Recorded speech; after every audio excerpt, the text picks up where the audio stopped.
Salut à tous, alors bienvenue dans cette nouvelle vidéo. On va commencer par quelques news. Déjà, on a un vainqueur pour le concours de la 992 RSR que j'ai lancé la semaine dernière. Vous savez que j'avais fait un petit Photoshop sur la nouvelle 992 que j'avais transformé en voiture du Mans, etc. Et j'avais lancé un petit concours photo où en gros les gens pouvaient créer une livrée un petit peu originale sur la 992 RSR. J'ai eu énormément de propositions et celle qui a gagné c'est celle-ci. C'est une 992 RSR de la police nationale qui a été créée par Psycho Mystique. Alors si vous connaissez pas, c'est quelqu'un qui a lancé une page sur Facebook, c'est un photographe automobile, etc. Il fait énormément de choses. Je vous invite à aller voir sa page Facebook qui est, en gros, le lien est dans la description en dessous. Deuxième petite news, ça y est, j'ai lu vos commentaires, je sais que en gros vous aimeriez une boutique de merchandising avec des t-shirts, des conneries, etc. que j'aurais dessiné moi-même. Donc j'ai sorti le premier t-shirt qui est là. Bon, c'est un t-shirt un peu dirigé vers les Porschistes, je vous l'accorde, mais ça marche pour tout type de motorisation à plat, hein. Ça marche si vous avez une Subaru, si vous avez une GT86, etc. Bon allez, maintenant ça suffit, on parle de cette fameuse Bugatti Chiron Lego. Alors c'est un set qui est génial, il faut savoir que j'avais plus fait de Lego depuis très longtemps. En fait j'étais très fan de Lego quand j'étais tout gamin, mais ça faisait un bon bout de temps que j'avais pas fait de Lego. Il y a quelques sets qui m'avaient intéressé, notamment les sets architecture, parce que à une époque dans ma vie, je savais pas si je voulais faire designer ou architecte, et c'est vrai que du coup les sets Lego architecte m'avaient pas mal plu. Mais finalement j'ai jamais passé le pas parce que c'est des sets qui étaient relativement chers pour pas grand chose.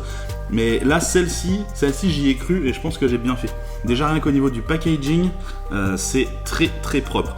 Là, la boîte comme ça, bon, c'est une boîte de Lego assez classique, mais dès qu'on l'ouvre, on commence à comprendre pourquoi ce set coûte 380 €. Alors moi je n'ai pas payé ce prix là parce que j'ai bénéficié d'une réduction dans mon supermarché du coin, comme il y a toujours à Noël, en période de Noël il y a toujours des petites réductions sur les jouets, etc. Là j'ai bénéficié de 25% de réduction, donc je me suis dit allez, je me fais plaisir et j'achète ce set.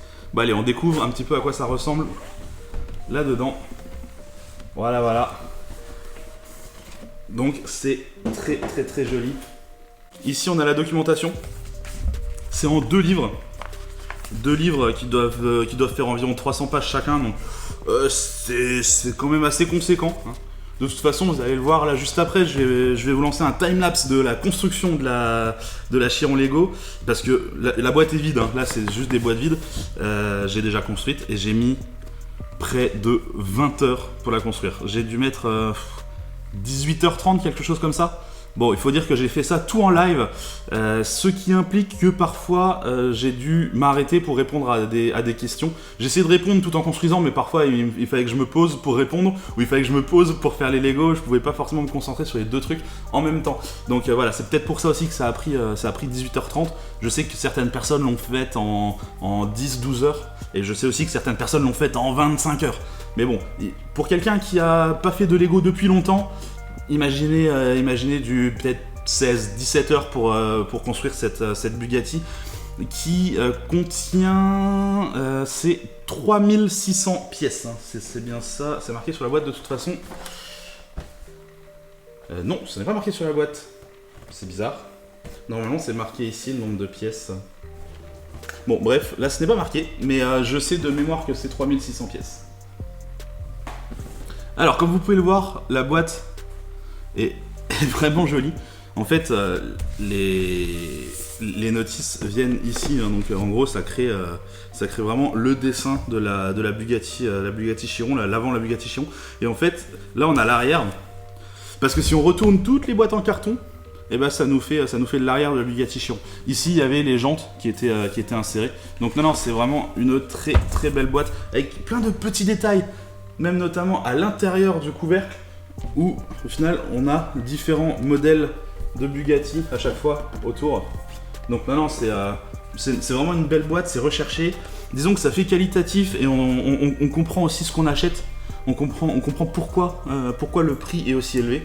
C'est vraiment, vraiment qualitatif. Bon écoutez, je vous propose de lancer le timelapse, et puis ensuite on va parler de la Chiron.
Let's turn in closer.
Bon, ça y est, elle est là, elle est finie. Elle est énorme. 1/8, 56 cm de long. Donc non, c'est un beau bébé, très très beau bébé. Moi, ce que j'adore, c'est tous les petits détails techniques. C'est des Lego techniques, donc il y a vraiment tout. Déjà, on a une suspension, hein, clairement. On a sur chaque roue, à chaque fois, deux systèmes de suspension. Les 4 roues motrices sont fonctionnelles. Vous l'avez peut-être remarqué lors du montage. Il y a 2 différentiels, un à l'avant et un à l'arrière. Ce qui fait que, en gros, quand je tourne, je vais essayer de pas la casser, c'est pas évident. En gros, quand je tourne les roues arrière, ça fait tourner les roues avant, forcément. D'ailleurs, là, il y a tout le moteur qui tourne. Alors, il y a eu certaines plaintes, pas des vraies plaintes, mais des critiques de personnes qui ont acheté ce set et qui disent « Ah, c'est dommage, on voit pas bien le moteur de la Bugatti. En fait, on a construit tout un W16 à l'intérieur et on ne le voit pas. » Alors, on le voit juste comme ça, hein. En gros, là, si je vous tourne la caméra, on le voit juste comme ça, on n'a pas accès à plus. Bon, alors, il tourne et tout, il n'y a pas de problème, on peut le voir tourner. Attendez, je vais essayer de vous le faire tourner, c'est pas évident. Voilà, en gros, il tourne, on voit les pistons tourner, etc. Donc non, c'est très qualitatif. Mais il y a certaines personnes qui disaient « Ouais, on ne le voit pas assez, là, il est trop discret, on aimerait pouvoir ouvrir. » Ouais, les gars, sauf que en fait... Lego, ils se sont vraiment arrangés pour faire un set qui ressemble le plus possible à la vraie en fait. Ils ont fait quelque chose qui est très fidèle. Et dans la vraie, on peut pas voir le moteur plus que ça, il n'y a rien qui s'ouvre à l'arrière finalement. Non, du coup, je trouve que c'est assez fidèle finalement à la vraie. Même au niveau du montage, alors ça je vous l'ai pas montré, mais dans la documentation, on se rend compte que toutes les étapes du montage de la vraie sont décrites. Et du coup, on se rend compte également que la version Lego s'inspire énormément de la façon de construire de la vraie. C'est-à-dire qu'on l'a construit dans le même ordre, notamment avec le mariage au milieu, vous l'avez sûrement vu dans le timelapse, mais au bout d'un moment, il s'agit de faire, en gros, de rejoindre toute la partie avant et toute la partie avant et toute la partie arrière, en gros, donc de coupler la boîte de vitesse avec le moteur. Et c'est une étape qui arrive réellement sur la chaîne de montage à Waldheim chez Bugatti. Donc non, je trouve que c'est vraiment très bien fait. D'ailleurs, il y a plein de petits détails super intéressants, notamment la boîte de vitesse avec palette au volant. On a également un sélecteur pour la passer en marche arrière, en marche avant ou en neutre. C'est-à-dire que si je la mets en neutre là, le moteur ne tourne plus, bah forcément, hein, puisqu'elle est en neutre. Si je la repasse en drive, là, les cylindres tournent. C'est des petits détails comme ça qui font « Ah, c'est quand même cool, quoi ». On se dit c'est vraiment pas mal. Alors, on a cette petite clé aussi. Cette petite clé, à quoi sert-elle? Alors, cette clé, c'est un petit peu compliqué à mettre dedans. Mais en gros, derrière la roue, on peut insérer cette clé. Faut que je retrouve exactement où ça se trouve parce que c'est un petit peu...